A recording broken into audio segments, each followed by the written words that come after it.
neighboring countries, the value of our export has risen tremendously, and from what we used to have 4.9 billion shillings in 2022, and last year we were able to reach 8.9 billion shillings. Rais Ruto aendelee asiendelee? Aendelee asiendelee? Our export of meat for livestock farmers has improved by 45%, and last year we were able to export 12.9 billion shillings for meat exporters from Kenya. Na pale Kenani Athi River tuko karibu kukamilisha sasa Kenya Leather Industrial Park, ambaye itafanya value addition ambaye tumelilia kwa miaka mingi. For more than 60 years we have been wanting to add value to leather products so that we can make our own shoes, we can make our own bags, and make more money for livestock farmers. The Kenani Leather Industrial Park is almost 90% complete. Hivi karibuni rais anaenda kufungua ili wakulima wale ambao ni wafugaji wapate faida zaidi, na we grow our industry, our manufacturing, and create more wealth for our country. Ni fire si fire? Niendelee nisiendelee? Niendelee nisiendelee? In the blue economy sector, we are expanding the blue economy. We have already granted beach management units, wale ambao ni wavuvi. Tumepeana grants in 5 counties along the Indian Ocean, in 5 other counties along Lake Victoria shores. We have given grants so far worth 3.2 billion shillings to support fish farmers and people relying on the Indian Ocean and Lake Victoria to earn a living. We are also building fish landing sites. Some of them are complete, others are almost being completed. Along the Indian Ocean, tumemaliza fish landing sites, zingine bado zinaendelea kujengwa, from Lunga Lunga all the way to Mombasa, Kidongo, all the way to Kilifi, Kichwa cha Kati, all the way to Kipini in Tana River, all the way to Mokowe in Lamu. Fish landing site to make sure that we don't have post-harvest losses for our fishermen. When they bring fish, they land in a good place. There is a cooling facilities to make sure that the fish do not rot before they are sold. Around Lake Victoria, we are doing fishing landing sites all the way from in Migori, upwards into Homa Bay, upwards into Kisumu, into Busia, and already some of the landing sites are complete, others are continuing. And therefore, we are also building a fish quality testing laboratory, one in Mombasa and another one in Kisumu, to support fish farmers and build our blue economy. Kitu ya tatu, number 3, ni mambo ya elimu. Mimi nimesikia watu wengine wakiongea mambo ya elimu. Wacha niseme yale tuliahidi na yale tulifanya. Yale tumefanya tayari. Kitu ya kwanza ambayo Rais Ruto alifanya wakati alichaguliwa rais, aliita wataalamu wa mambo ya elimu. The president put in place immediately after his election a presidential working party on education reforms, which was led by Professor Raphael Munavu. That working party assisted the president and the government to implement well thought out education reforms. And I want to report today, number 1, in 2022, the budget for education was 500 billion shillings. Today, it is 702 billion shillings. Tumeongeza hatujaongeza? Tumeongeza hatujaongeza? Number 2, you look at our manifesto. We sat with the teachers and the other stakeholders in education sector during the campaigns. And we established that we had a deficit of 116,000 teachers. In other words, we did not have enough teachers. We committed during the campaign that we will close the gap so that you can have a good ratio of teachers to pupils. In the last 3.5 years, President Ruto's administration has employed 100,000 teachers, the highest number of teachers employed by any administration in a period of 4 years. Hapo awali tulikuwa tunaandika walimu 4,000 kwa mwaka, 5,000 kwa mwaka. Na kwa sababu tulikuwa tunahitaji kuajiri walimu 116,000 in 5 years, tukaona tukienda na hiyo style hatutafika. And therefore you can see, if we continued employing 5,000 teachers per year, it would have taken 20-something years to employ 116,000 teachers. Nearly 24 years. William Ruto has already employed 100,000. We are remaining with 16,000. Na hii mwaka tunamalizana na hiyo commitment. Rais Ruto ni fire, si fire. President Ruto's administration has also built 23,000 classrooms. Is in the process of building 1,600 laboratories. President Ruto's administration, the UDA administration, the Kenya Kwanza administration has also ensured that going forward, we reduce the number of university students who cannot afford to pay fees. We have introduced a new student-centered funding model that looks at the needs of the individual student as opposed to sending money to universities. And today, I can assure you that many universities that were facing insolvency have come out of insolvency because of the new university funding model. We have increased the money that we give HELB, Higher Education Loans Board.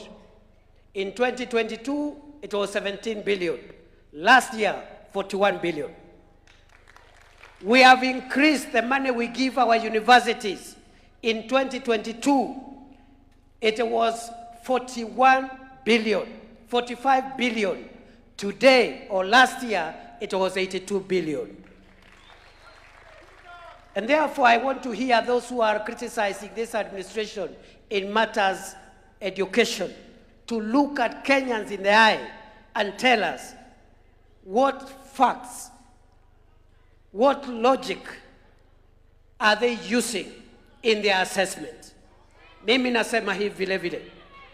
Munajua wakati wa campaign, everywhere we went, wananchi walikuwa wanasema abolish CBC. Ni kweli si kweli? Kwa sababu CBC ilikuwa na mzigo, curriculum ilikuwa na mzigo mkubwa kwa wazazi. Mtoto anakuja nyumbani, anaambiwa tengeneza gari overnight. Sijui shona, sijui nini, shona kitenge, upeleke shule asubuhi. Wazazi walikuwa wanasema toa hiyo CBC. Leo mmesikia hiyo kelele ya curriculum ya CBC? Si imeisha? Mwenye kunyorosha ni nani? Mwenye kunyorosha ni nani? Rais Ruto ni fire, si fire. Aendelea si endelee. Kwa mambo ya TVET, munajua ya kwamba this government so far has employed 3,300 TVET tutors or lecturers. For a long time, the government had forgotten that sector. Enrollment ya wale wanafunzi wako kwa TVET. You know, ordinarily, kwa sababu mimi ni mtu nimekuwa hapo mbele nilikuwa nafundisha, I can say this: you should have more young people in TVETs and tertiary colleges than in universities. Si ni kweli? But we found an inverted pyramid. There were more students in university than in TVETs. Today, the figure of TVET students, which was at 297,000 in 2022, has risen to 718,000 in 3 years. Today, we have introduced far-reaching curriculum changes in TVET, including modularization, to allow Juakali artisans and other people who want to go to TVET to come in for 2-3 weeks for a module, go back and work, come later for another module, go and work, come for another module, and accumulate a credit system that will give them a final certificate once they finish all the modules. So we have introduced curriculum changes to introduce modularization of the curriculum, to introduce recognition of prior learning, and to introduce the dual training policy that mandates or that makes it mandatory for all TVET students to have industry experience before they graduate. Ni 2 terms, si 2 terms. Ni 2 terms, si 2 terms. Ni 2 terms, si 2 terms. Ni 2 terms, si 2 terms. Wacha nione mbwekse ya William Ruto jameni, mbwekse, mbwekse, mbwekse. Wale ambao wanaongea mambo ya elimu tafadhali, I want to reiterate what the party leader said recently. Please don't disturb us. We are trying to sort out the mess you created in the education sector. Tunataka tuwawekee kibao hapo, men at work. Don't disturb. Don't disturb. Wewe hapana sumbua sisi. We are busy fixing the problems that you left in the education sector. The fire, see fire. The fire, see fire. And you know what surprises us? The people lecturing us about schools, about education, during their tenure, all these problems were manufactured when they were in office. Shida ya curriculum, shida ya no teachers, no classrooms, all these problems were manufactured when they were in office. And the only track record we know of when they are in office, when they were in office, in that sector of education, is selling land for a school here in Nairobi called Ruaraka. Si kuna ardhi iliuzwa hapa ya Ruaraka ya shule? Si mnajua wale waliuza? Hao watu wawachane na sisi. Tutawaibisha. Tutawaibisha. Tutawaibisha. Wewe nani wewe? Wewe nani? Wewe. Wewe. Wacha bwana.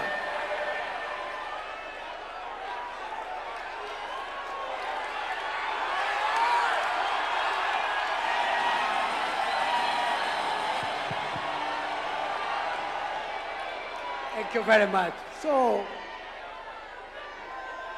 wasituchokoze, na wakituchokoza tutawaambia vile tuliambia ule mwingine pale Mbere North. Tutawaambia vile tuliambia ule mwingine pale Mbere North. Simulisikia mambo ya Mbere North? Ile mambo ya Wamuthende. Wewe nani wewe? Wewe nani wewe? Wewe nani wewe? Wewe nani wewe? Bas. Number 4. Naomba tuketi jameni. Naomba tuketi. Number 4 ni mambo ya afya. Munajua ya kwamba we committed in our manifesto to change the health insurance program. Sio ati ni mambo tulianza wakati tumeingia ofisi. We said we will change it kwa sababu ile NHIF ilikuwa na Wakenya 7 million only, na tukasema ya kwamba hii NHIF iko na ubaguzi. Wakenya ni 55 million, but only 7 million were covered by NHIF. Ilikuwa lazima uwe na mshahara, uwe na pesa, ndio ukuwe na insurance ya NHIF. Tukabadilisha, tukaleta mfumo wa kufanya kila mtu akuwe sawa. We need to equalize everybody, whether you have a job or you don't have a job, whether you have a salary, you don't have a salary, you have a business, you don't have a business, you can fall sick, you need a medical cover which will take care of you and reduce your medical bills. Today, we have a better scheme that is covering more Kenyans. Instead of the 7 million Kenyans that were covered under NHIF, this morning, under SHA, Taifa Care, 29.2 million Kenyans are registered. Na bado tunaendelea. By December tutafika 45 million. By June next year tutafika 55 million. Hiyo ndio inaitwa universal health coverage ya kila mtu. The challenges that we are addressing now going forward is about the availability of the right drugs in time. Already we have decentralized the availability of health commodities. Hakuna haja sasa kubeba madawa kutoka KEMSA inaenda county headquarters. Madawa sasa inaenda direct kwa dispensary, kwa health center, kwa hospitali. We have also introduced a national equipment support program where we are installing equipment in our health facilities, and we are targeting eventually not to concentrate only on level 6, 5, and 4 as was done previously, but we want to take equipment now to level 2 and level 3 hospitals so that they can have the right equipment. Tuendelee tusiendelee. In terms of primary health care, you know, one of the early policy decisions we made under President Ruto was to employ community health promoters. We have 107,000 CHPs in partnership with county government that are helping at the grassroots to educate the public and make sure that we prevent dangerous diseases from accumulating and from escalating to levels where they become expensive to treat. We have 107,831 CHPs supporting communities at the grassroots and helping them so that to prevent diabetes, to prevent hypertension, to prevent other diseases, and also to encourage those who have existing conditions to take their medicine and to change their lifestyles so that they can live longer, because if you have the right medical advice, even if you have a condition, you can live for a very long time. CHPs in fire, see fire. So we have done so much in the health sector. Because of time, let me go to number 5, job creation. Kwa vijana, niseme nisiseme. Niseme nisiseme. Many politicians are giving us lectures about unemployment and lack of income opportunities for young people. Many governments have come and gone, but we have never had a comprehensive, deliberate, intentional program run by government for creating jobs and income opportunities. This is the first time under the UDA administration. Niseme nisiseme. Niseme nisiseme. Munajua tuko na program ya affordable housing. You know we have affordable housing where we are building houses for the people of Kenya to give them dignity. We want to increase the number of Kenyans who live in decent places.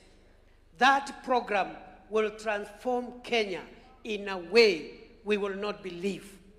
It will transform Kenya.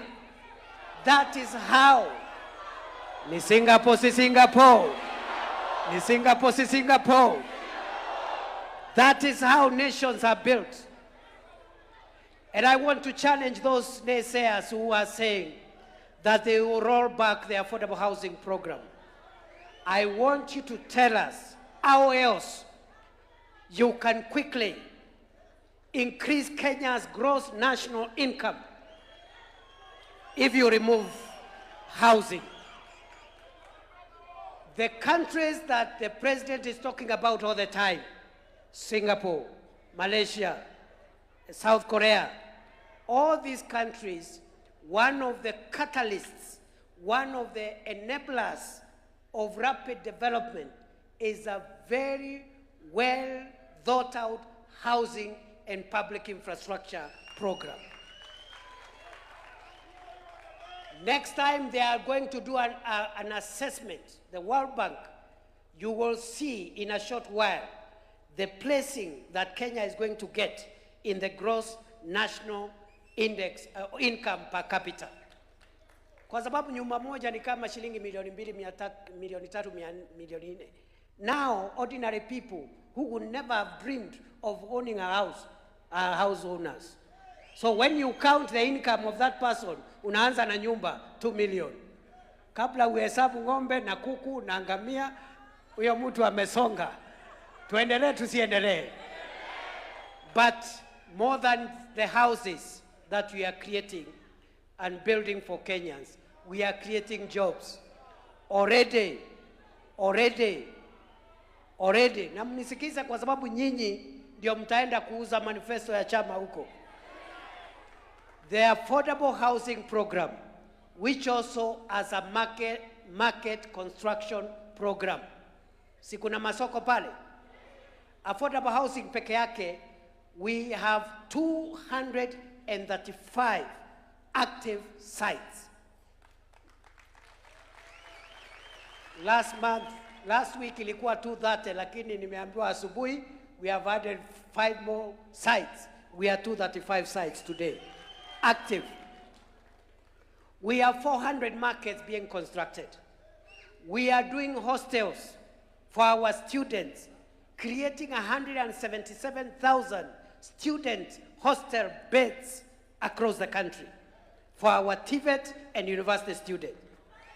We are also doing institutional housing that had collapsed for our police, for our prison officers, for our defense forces, using this affordable housing program. And today, the contracts that have been signed, if you add what has just been signed off, we are now approaching 800 billion Kenya shillings worth of contracts under this program.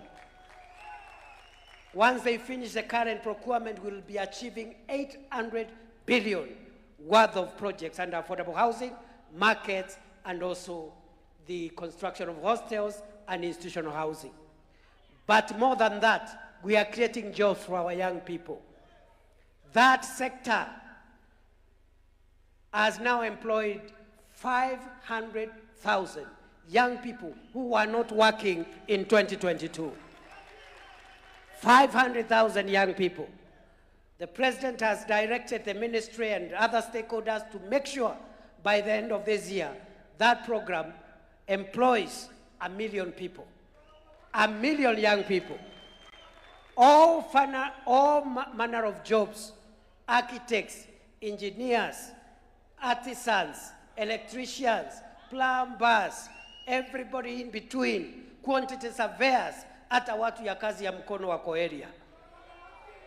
Kwa hiyo affordable housing. So the people who want to roll back affordable housing program should tell us what they will do with the already 500,000 young people working under that program and who are likely to hit 1 million young people by the end of this year. But we also have another jobs and income creating avenue. We are also encouraging young people who are tech savvy to do digital jobs. What have we done to make sure that digital jobs are increased in the last 3.5 years, 4 years? Number one, we have increased the fiber optic, the construction of the fiber optic cable by 30,000 kilometers. We are also building Jitume labs, ICT hubs, and we are also enlarging that space of ICT connectivity. And today, 316 Jitume labs are operational.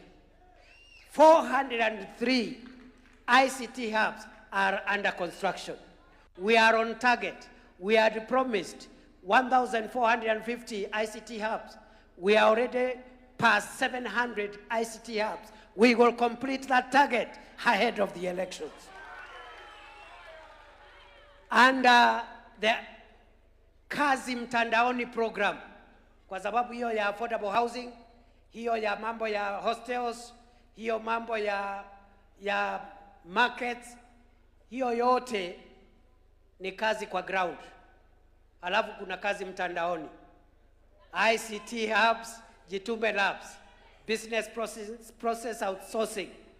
That sector now of kazi mtandaoni is employing 300,000 young people.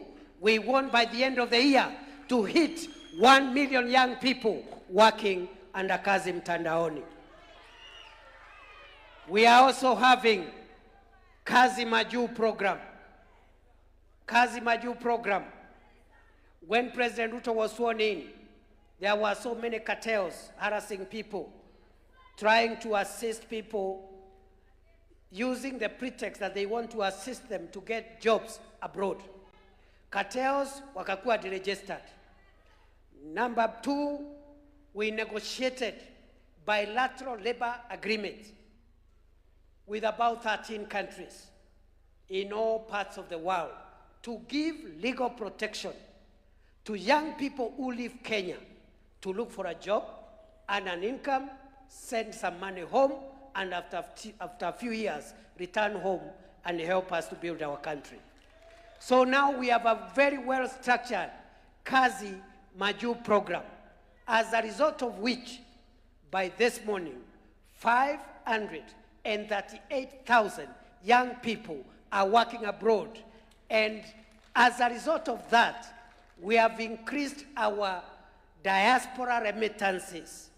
Ile pesa inatuma kutoka ng'ambo has increased by an extra $1 billion in the last 3 years. Under the leadership of President William Ruto, the Ministry of Labor and other stakeholders have been directed to work with all of us to make sure that the target for the Kazi Maju program also hits 1 million young people by the end of the year. So you'll have 1 million people. Right now ni 538,000 under Kazi Maju. Kazi Mtandaoni, currently 300,000. We want to increase to 1 million. Kazi kwa ground, kwa affordable housing, 500,000 today. We want to increase to 1 million by the end of the year. The other thing that the President has helped us to introduce is support for young people who may not have a degree, who may not have a diploma, but they have a talent to do business. So we have the Nyota program, which is ongoing at the moment. Under the Nyota program, we are going to reach to 820,000 young people to empower them, to create jobs, to become entrepreneurs, and also to be able to be assisted to access government procurement opportunities. And of course, we are also employing in the public service. I've talked about the 100,000 teachers. We are also helping the private sector to create jobs. So we have a well thought out program for creating jobs kwa ground, kwa mtandao, na maju. Rais Ruto ni fire, si fire. Ati kazi kwa ground, kazi kwa mtandao, na kazi kwa ground, kazi mtandaoni, kazi. That is how you transform an economy. That is how you empower young people. Not by inciting young people and telling them they are hopeless, telling them they will never get any opportunity, and you are in leadership.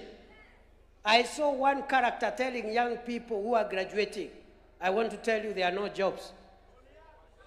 How do you tell a young person leaving school that there is no opportunity in life? Instead of encouraging the young person, instead of helping the young person understand the opportunities that are available and give them hope as they wait for their turn. And therefore, this jobs and income creation program is going to help us create jobs for around 5 million young people, some working here on the ground, some working in the public sector, some in the private sector, some working in the internet, kazi mtandao, some working abroad, some doing business under Nyota. That is how you empower and transform the young people of a nation. Vijana hoye! Vijana hoye! Mimi najua aspirants wengi hapa ni vijana. That is what your party, UDA, believes in terms of empowering young people. Rais Ruto aendelee asiendelee? Aendelee namna hiyo? Very quickly, infrastructure. Infrastructure, barabara zilikuwa zimekwama. When President Ruto was sworn in 2022, all the contractors on Kenyan roads had stopped working. The roads that were started in 2014, 2015 had stalled across the country. Some of them stalled in 2018, others stalled in 2019, others in 2020. By the time President Ruto was sworn into office, we had pending bills owed to contractors of 190 billion Kenya shillings. President Ruto has paid all the pending bills for all the contractors, and therefore I can proudly confirm to you that all the stalled roads, the contractors are back. If they have not arrived, they are on the way, and those roads, we have enough money to build and complete them, a total of 6,000 kilometers. So our roads program is back. Electricity, in 2022, we had 8.8 million households connected to electricity. We have added an additional 1.3 million households in the last 4 years, and today we have 10.1 million households that are connected to power. Ni two terms. You have seen what the president has done around the Hustler Fund to bring financial inclusion. 7 million Kenyans who were listed and CRB blacklisted, today they have been removed from the blacklist the way we had promised in 2022. There is now Hustler Fund, which has been enhanced to give loans up to 150,000 shillings without logbook, without security, without collateral, as we had promised during the campaigns. Ni kazi si kazi. Ni kazi si kazi. The national savings, and listen to me on this one.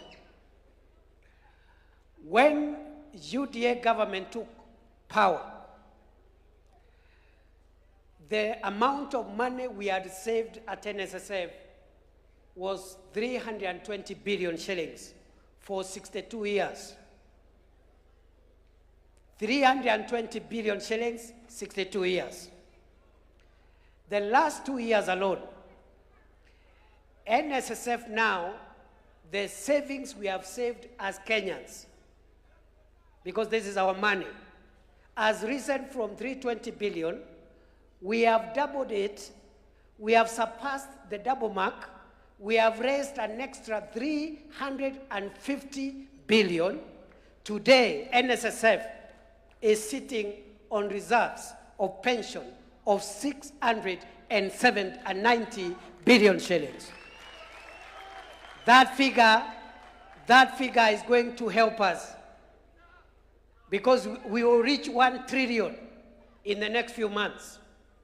That is the money that government will borrow to do high return infrastructure or infrastructure projects with high returns so that we stop borrowing money from overseas.